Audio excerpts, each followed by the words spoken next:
the impact of AI is actually a white collar job displacement. It's not services. So the odd part about your question a minute ago, services-based businesses are actually safe because without a robot, I still need humans to deliver those services.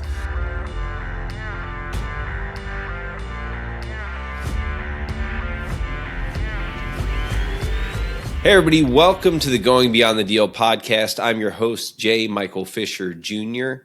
You know, AI is everywhere right now, but most companies still aren't using it in a way that actually improves decision-making or driving real business outcomes. And for business owners, advisors, and operators, that creates a real gap between having more data than ever and actually knowing what to do with it. And that's exactly what we're going to dig into today.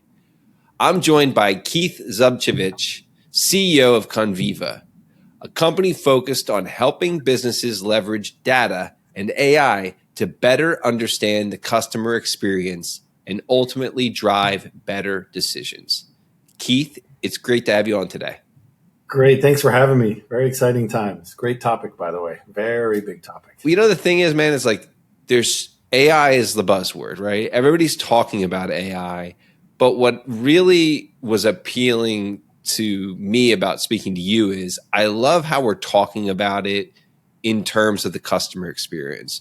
For me, that is the heartbeat of the business. So it's not like, how can I make your life more productive? No, it's like, how can we take care of our customers better?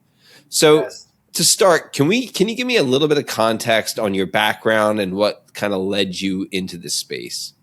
So, I've been in tech for about 30, 35 years. And I will say that AI is unlike anything I've ever seen in the 35 years. So this is not just another thing that's coming out, another technology innovation. Like this is probably the biggest wave to hit technology, business, and humanity, maybe ever. So that's prefacing that. And then with Conviva, we started it 20 years ago. I'm the fifth Beatle. So I have four founders and then I joined. So I call myself the fifth Beatle with all my four guys here.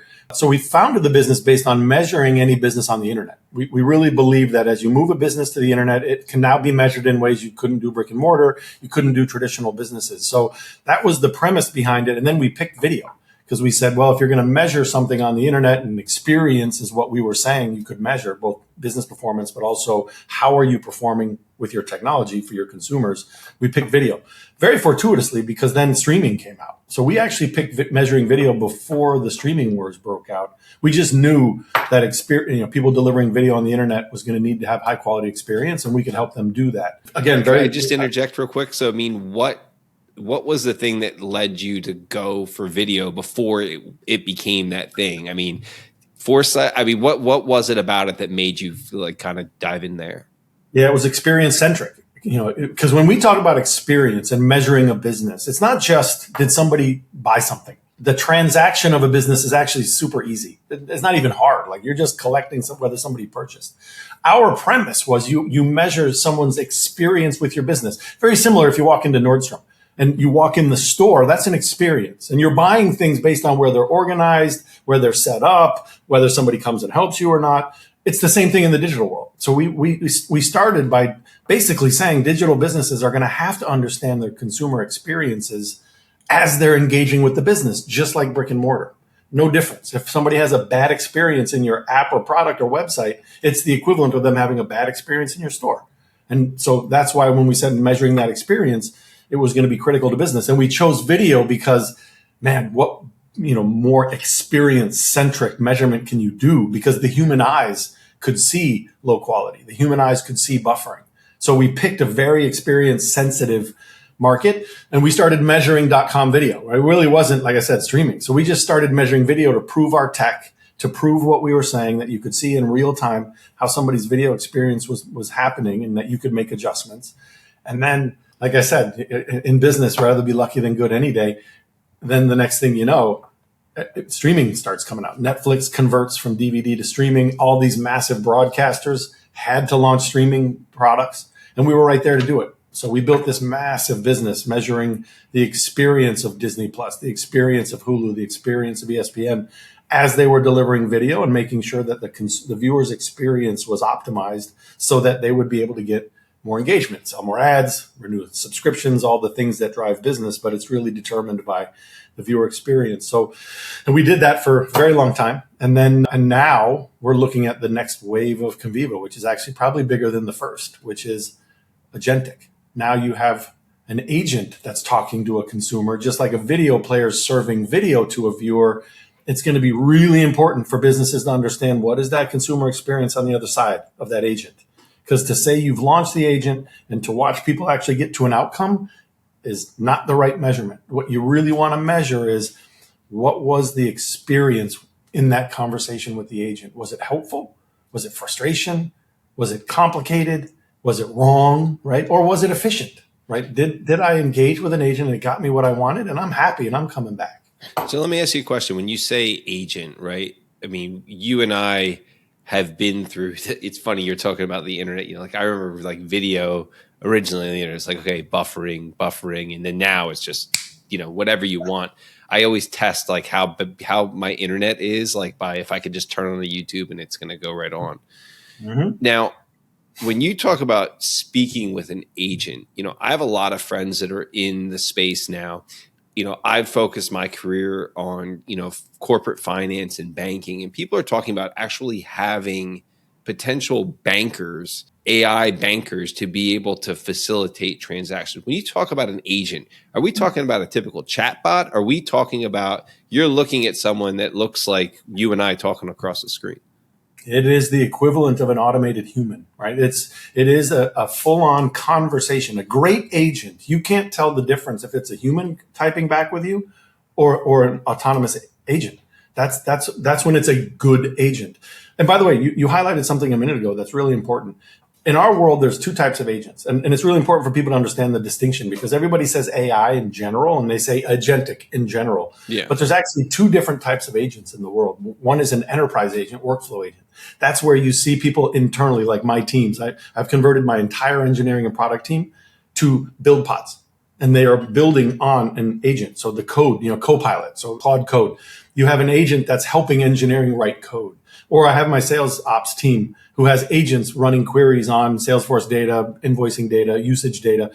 That's an internal agent, very low seat counts. It's all about accessing system level data, your company and business level system data. And it's about optimizing the answers that people are asking or the things that you're having the workflow generate. So that's a majority of agents in the world today, by the way. Okay. Why? Because it's a safe way to deploy agentic. Yes. I can get my feet wet because everybody that's using it is my employees. So they're on the hook. They're stakeholders to make it better. And plus, it's all contained. So if I have a bad agent on my Salesforce data, I just work on it internally until I get it right. Yep. No harm, no foul. I go back to my SFTC license and I can still get the report I needed. And I work on this agent to make it better. The consumer-facing agent is a different beast. It is a completely different agent. Why? Two reasons. One, instead of having low counts of seats of users and an internal workflow agent, you're now in the millions and billions. Now you have millions of people talking to that agent. And the second thing is none of those consumers are stakeholders in your business. So they're not going to fill out a ticket that says, hey, I talked to your agent and it didn't work, or it gave me a bad answer. They just bail. So the impact, the scale and the impact of consumer-facing agent is a different game entirely. So everybody needs to understand there's really two different types of agents in the world. One that's very proliferating very fast and people are getting their feet wet. We're focused on the next generation of agentic, which is businesses who can optimize their consumer experience and help them sell more by meeting consumers where they are, engaging in a very frictionless, fluid, efficient conversation that helps you and I buy things much, much better. The complexity of digital products, the complexity of apps, the technical friction associated with apps. We will look back on one day when we will look back on how we bought things in an app and almost laugh like a dial phone, right? It'll be like, man, that was so weird. You would thumb type and search and add a box and add to cart, load a credit card. Like that's crazy because agentic, the promise of agentic in the consumer facing world is so efficient. And it's so, in our opinion, has so much more success because consumer buying dynamics are personal. Yeah. Right. That's how I buy, how you buy, completely different. We could be buying the same thing, but we're going to buy it in very different ways. You can't personalize your digital business like that, but agents you can. So any e-commerce business, any digital business should already be thinking about agentic because of the fact it's going to help them personalize their product. It's going to personalize their business to humanity. I mean, everybody's personality is different. Your patterns are different. Agentic can personalize conversations to help you have all of your consumers be happy versus a monolithic product in which everybody's unhappy. Because, it's very complicated. I got to buy around. I got to skip around. I got to add things, take things out, go back, read reviews, add the discount code, all these things. The efficiency of consumer-facing agentic is a win-win. So it's good for digital businesses, and most importantly, consumers are going to want to buy that way. Got it. It's the same thing that drove the streaming war, right? Television didn't want to build a streaming product. They had a great business, $20 billion business on television, cable carriers. Everybody was happy. Consumers said, no, I want to watch video this way. It was a consumer-driven market. And that's how you need to make all decisions is what is the consumer going to say? Consumers want, and that's what agentic is going to be. So let me ask you now with, where do you see this or where are we seeing this come up first? Because I brought up the example of like financial services, right? Everybody's concerned. Everybody's talking about, I heard a great one, I'm sure you saw it. Elon said that we don't even need to save for retirement anymore because robots are going to just take over everything and life is just going to be free. Great. That's a whole separate pie. This is a whole separate pie. We're not going to go down that pipeline, right? But, but where I brought up financial services. Are we going to start seeing this first? And because where I get concerned with it is, what we pride ourselves on in investment as investment bankers is, it's all about a process that we run. But I'm building rapport with somebody that they know I'm going to be here when shit gets tough. When they're going to be up at night thinking about something, that I'm going to be able to be here for them and help them navigate through this. So I think sometimes with like financial service products, like that's where I get a little bit concerned. But I mean, are we going to initially just start with just normal products, things like that? Yeah, I think, by the way, that it's a multi-vertical initiative. Like the AI and agentic is not going to start in any one vertical. I think it's going to start by enabling people to automate. So the whole concept of agentic is just automation. I'm just automating the consumer journey. They're automating the financial transaction. I'm automating the customer conversation. So I think the automation capabilities will push the envelope of agentic. But I think your point around financials, there will always be a human in the loop, right? Doctors, for example. AI will probably be able to come back with a diagnosis that would blow the doors off of a human diagnosis. Why? Because it knows everything. Humans are flawed, right? That's the whole concept here is AI. The reason why AI is, in my opinion, going to take over, and your comment around the humanity impact and the economic impact is profound, is because AI is better than a human now. This is the first technology that doesn't make humans better. Every other technology revolution in history has made humans better. Your laptop, right? Software, even the calculator made the human better. This is the first technology innovation that is better than humans.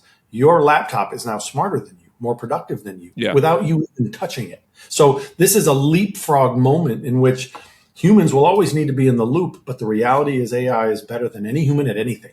The only thing it can't do is be a human. So that's your point is, financials, doctors, maybe therapists, there will always be a small need for the human touch. Yeah. But the reality is 99% of the rest is going to be better with AI, faster. I agree with you. I agree with you 100%. I mentor a lot of, younger folks, and, my journey, and, that I tell the story of is like, I wasn't the guy that was sleeping under my desk as an analyst that got flogged by the managing directors to get to my role. I got to my level in my role because of the fact that I knew how to make human connection. So when I meet younger people now, I say, look, these entry-level positions are not going to be as prevalent because AI is going to be able to build that Excel model much faster and much more accurate than you can. They can build a confidential information memorandum much better than you can, and in a way that the person is going to want to see it, right, based on the experience. But at the end of the day, the thing you need to really work on is the way that you can communicate with people, the way that you can actually talk to people on the phone. So I think that you've had a lot of really good little nuggets here that I'm going to go back and kind of steal for myself for sure. I live it here, live it in the Bay Area. We're in the epicenter of AI, and we're building AI infrastructure. Like we are the brains of an agentic consumer-facing agent. So we're seeing this innovation proliferate. We're seeing by the way, the rapid pace of innovation. We're on days and weeks of innovation, not even quarters and years anymore. It's crazy. So the concept of I don't need as many people, your point around, having human contact, you'll have someone who will be great at human contact that's going to be 100 or 1,000 times more productive with AI. Yeah. The whole concept of a single employee unicorn, $1 billion company with a single employee. Because marketing can be automated, sales outbound can be automated, code delivery and creation can be automated. So you can have one person who used to sit across a team of humans, have one person sit across a team of agents. That's possible. And that's what people need to understand is there will always be a need for a human for a while. But the reality is there's a massive part of the employment pyramid that is being eaten up literally on a daily basis. Yeah. And I think that's where only the strongest will survive in this whole thing. I mean, that's really what it comes down to. So, I mean, one quick question for you is, with businesses, where are you seeing businesses go wrong with AI? The one thing that, you hear a lot of people say is there's this huge opportunity to help small businesses implement AI into their workforce. And I think everybody's just kind of going, okay, we're a Microsoft company, we're going to run Copilot. But, you and I know very well that every employee is using AI somewhat, whether their company, knows it or not. So where are companies getting it wrong and how can they maybe, fix that? One is, I think right now we're in this sort of infant state life cycle, right? Which everybody's learning at the same time. You look at, I went back to my FY26 financial plan. There wasn't even a mention of AI at all. It wasn't even a blip on the radar. And now my FY27 plan is all about agentic. The entire business has pivoted, not only on the external side. We've pivoted our products, our solutions, our target market focus, our workflows, our pricing and packaging. But I've converted every single organization internally to AI centric. My build pods now, my product and engineering teams have been collapsed into single build pods. My sales and marketing teams are being collapsed into being, go to market. So companies are getting it wrong if it's just about trying to make a function better. Like, for example, if I'm going to make my product marketer able to write more documents, right? That's the wrong way to look at it. So people, first of all, need to commit to doing it. It isn't a partially pregnant thing. Yes. You have to go both feet because the limitation of AI is not in the AI itself. It's in your ability to think about it. It's a mindset shift. All of my new hires, whenever I hire anybody now, I actually don't care about your experience. And it's not a priority to me anymore. I need to hear how you think about a system doing your job. How are you thinking about your function from a systems perspective? Because that's what AI and agents represent. So therefore, every company needs to think about AI as a systems strategy, not just a productivity tool. So people get it wrong in first of all, how they think about using it. Then the second piece is how they're leveraging AI in general. To what outcome? The general usage, just general creation, general automation. You got to be able to measure its impact. You got to be able to say, what am I trying to achieve? Like, for example, in my engineering and product teams, I went down from 250 headcount down to 75, 80, 90, somewhere in that range. So that's massive impact. But I had to measure the performance because you don't just make a change like that without, okay, what was my productivity improvement? So my directive of my team and all of my leadership was, I need you to either do what you do with half the people or give me 5x productivity improvement. I had to do both.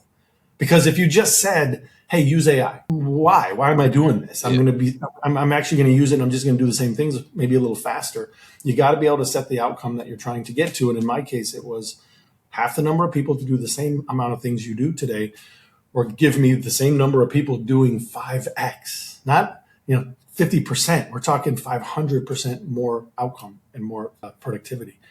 And it was amazing what came back with both the commitment and the measurement and people shooting for those goals. It's been really, really fun to be a part of. It's incredible. That's incredible. So, with Going Beyond the Deal, we love to talk to founders like yourself, what you're doing, what's interesting, obviously.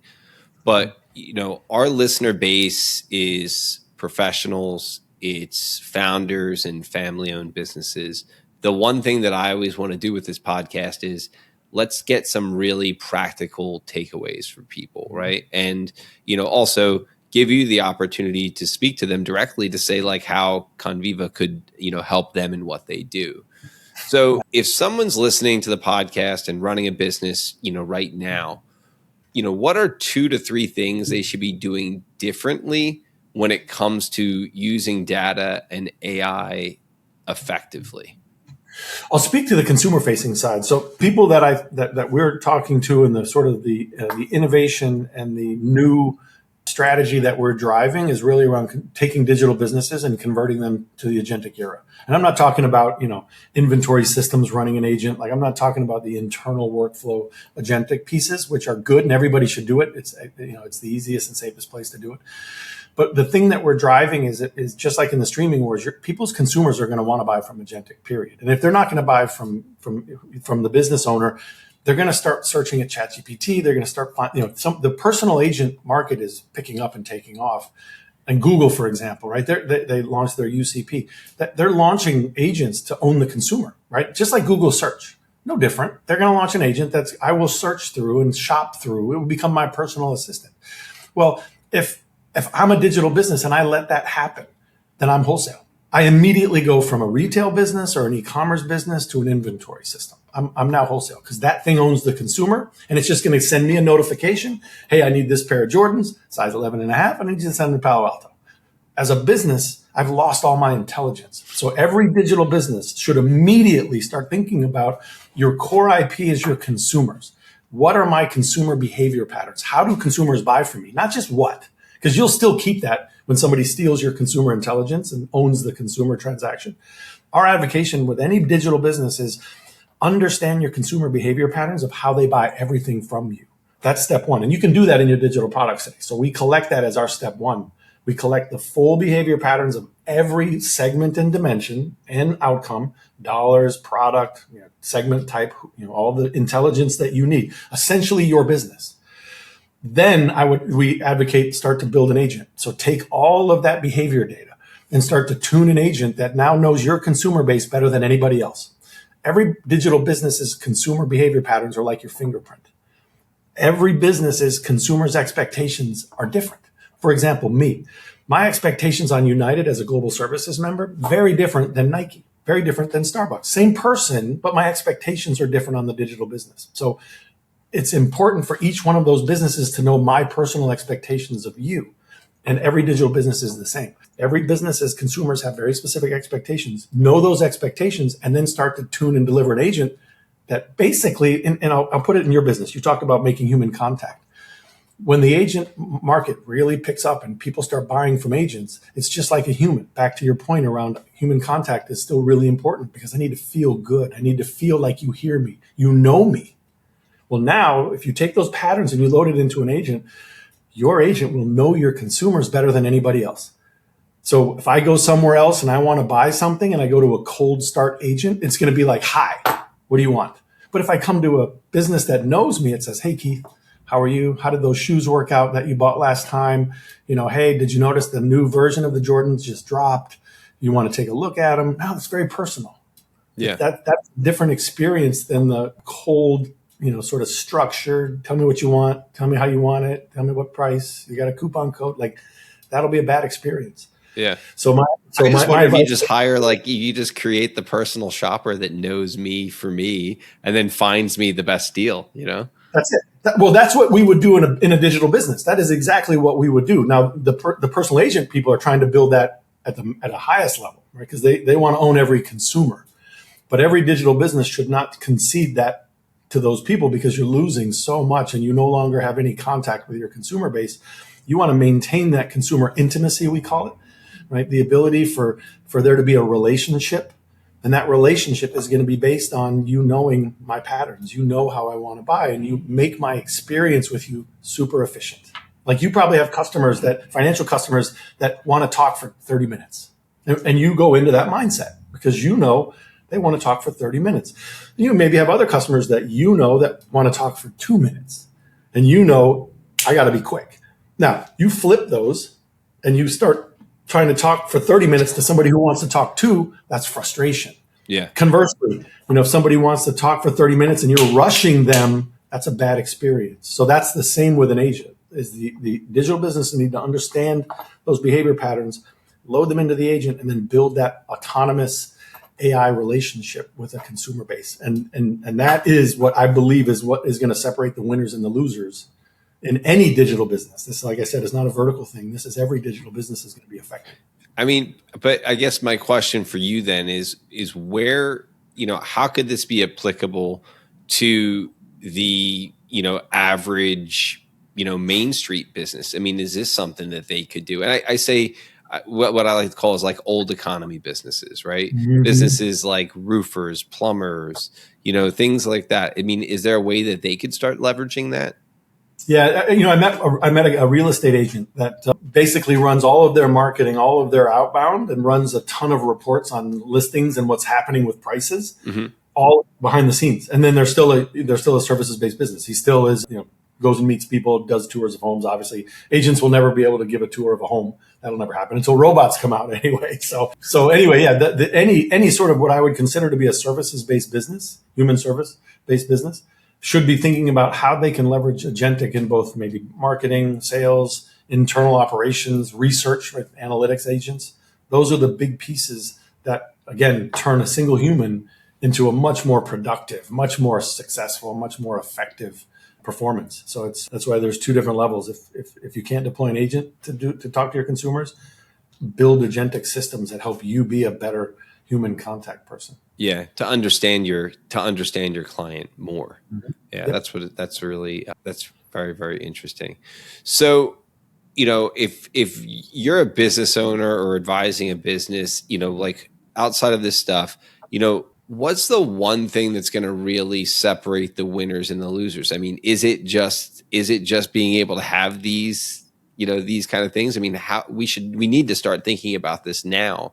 I mean, but it's also so early on. And where you said, which was, I think it's such an amazing point, is, if I use Claude to build something for me to do market research and it gets something wrong, well, that's fine. How do we protect that? Because once you turn it on and once the customer sees it, you can go from this was a great experience to you and I have been in this, where you go to a restaurant, your favorite restaurant, and then that one time you had that person screw something up, you're like, I'm done. Yes. Never going back there again. Yes, that is what's at stake, right? That's why I said the difference between an internal agent and a consumer-facing agent, completely different worlds. It's a different risk profile. It's a different impact. Everything changes. So, I think the winners, and, you asked the question around, what people should do. You got to move now because we're at this interesting time where, again, we're all on the learning curve. No one has perfected it yet. But what is happening is it is going to happen. So it's not as if you're getting started now and we'll see it. Like, I remember when Bitcoin first came out, people are like, oh, Bitcoin. I'm like, I don't even know if it's really going to be successful. Why would I start learning it now?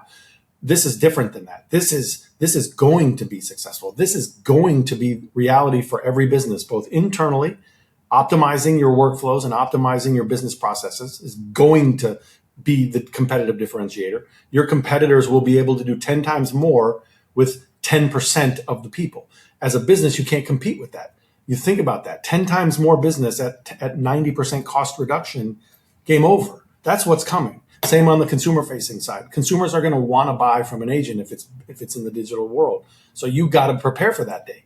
Start now. Learn it. The learning curve is still happening, so there's no risk. If you fail, if you have a problem, everybody's having problems. What you don't want to do is say, well, I'll wait until it's mature. I'll wait maybe next year. I'll wait for 2 years. Your competitors are moving now. They'll be mature, and you still have to go through the toddler phase. You still have to learn it. You're still going to stumble, but now you've got benchmarks.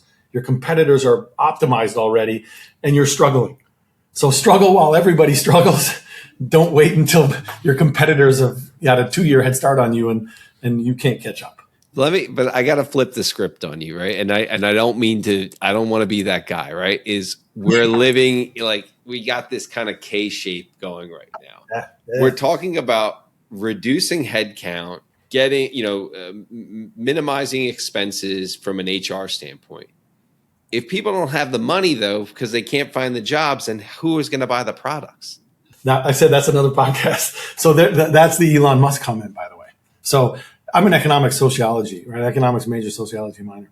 So actually, I'm not a computer scientist. I've just been in tech my whole life. Yeah. So I joke with my founding team. Now I'm probably the one that has the best perspective because this is not a technology thing. Yeah. This is I'd love to hear it. I mean, this is great. Yeah. It's an economic and sociology impact. It actually isn't, has nothing to do with technology. I mean, most people don't even know how AI works. It's not really like a PC. The impact on society, your point is 100% valid, is, and like Nike, let's say Nike in Oregon, they have a 5,000 person factory. All of a sudden they automate that factory and 5,000 people they don't need anymore. But then again, who's buying the shoes in Oregon? That's the dilemma you're talking about. Yeah. But it goes beyond that because the impact of AI is actually a white collar job displacement. It's not services. So the odd part about your question a minute ago, services-based businesses are actually safe because without a robot, I still need humans to deliver those services. But if you look at the U.S. economy, the global economy, a majority of that GDP is white collar jobs, right? You look at lawyers, doctors, content creators, directors, actors. All of these people are going to be affected by AI, displaced by AI.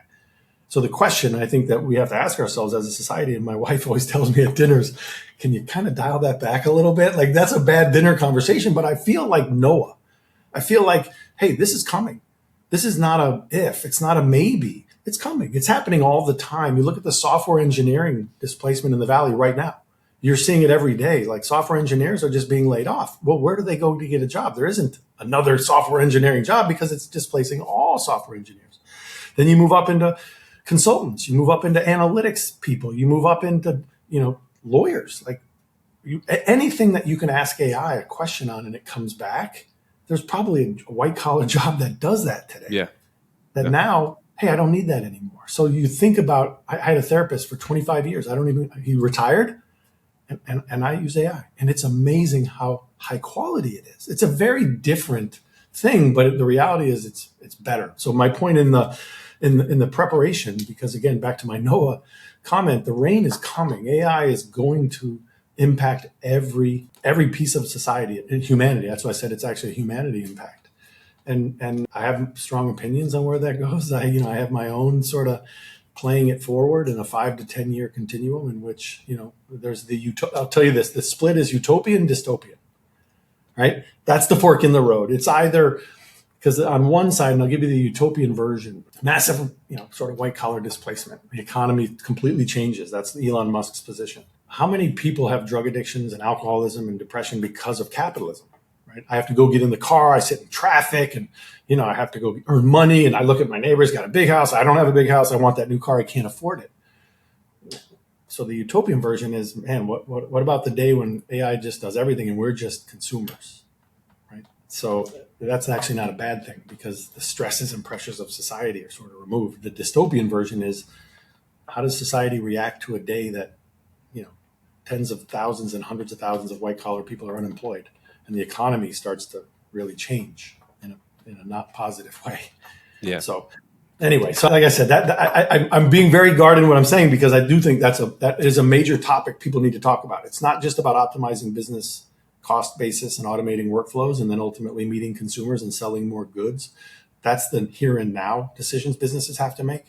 But the topic around what is the larger impact to the economy, to capitalism, to society, when that plays its way all the way through and AI starts to really become what it's capable of. And that has an impact, a massive impact. And I think you're seeing it more in the news. You see it more and more about people starting to say, hey, wait, where does that go? How does that work? Yeah. Yeah. Laying off 5,000 people that can't go get a job somewhere else. What are they going to do? Right. Those are great questions we need to be having as humanity. Right? Yeah. So you and I definitely need to, next time you're in the city, we have to grab lunch and we could yes. for a while. So, before we wrap up, one question I have for you is, what's one belief about AI and where this is all going that most people would disagree with? I know it's kind of a tricky question. It's good for society. I think some people would, people fear what they don't know. That's the biggest thing is it's just, I don't know what it is. And I can think of all the bad things that can happen. And sure, there's, the movies, Terminator, like there's a Matrix, like there's all kinds of things that people have a frame of reference of AI. But I fundamentally believe that the long-term capabilities of AI and its impact on humanity are actually extremely positive, very positive. Even in the sort of bigger picture we just talked about, I do believe that it could have a profound positive impact on humanity, not just in the automation and I buy things better. Like I'm talking about way past that. The ability for it to ease a lot of what I would call societal ills that come from, the drive for material wealth and capitalism, that AI will fundamentally change. And we can talk about that. But where I differ from most is I can sort of see a world in which the utopian version of AI, but it is a profound impact. It is a profound impact. So I don't know that enough people understand exactly what's possible and where it will eventually be able to go and the impacts of both society and economics. But it's definitely coming. So love it. Well, listen, this was very insightful. I have to say, I really, really, truly enjoyed the conversation. I could talk to you for a lot longer, but for those listening and who are starting to actually think more seriously about how to use data, AI, driving better decisions in their business, who is Conviva really the right fit for, and where can they go to learn more about it or connect with you? Conviva.ai, that's our website. And anyone who's looking at agentic internally or externally, we can have a conversation around what's the best practice. How should you think about building an internal agent or a consumer-facing agent? What are the ingredients? What are the ways to do that without massive risk and impact? But they can come to Conviva.ai or connect with me on LinkedIn, either way.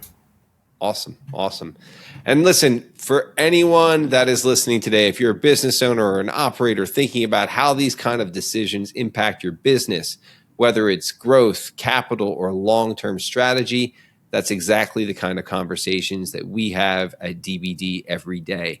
So if you want a second perspective or just someone to think through it with, feel free to reach out. I'm always happy to have a conversation. And if you found this conversation valuable, please subscribe to the podcast and share it with someone in your network that you think would benefit from it. Let's continue to build something meaningful together. Thank you to my guest, Keith Zubchevich. Thank you. Thanks for having me. This has been great, and I'm happy to come back anytime and continue this discussion.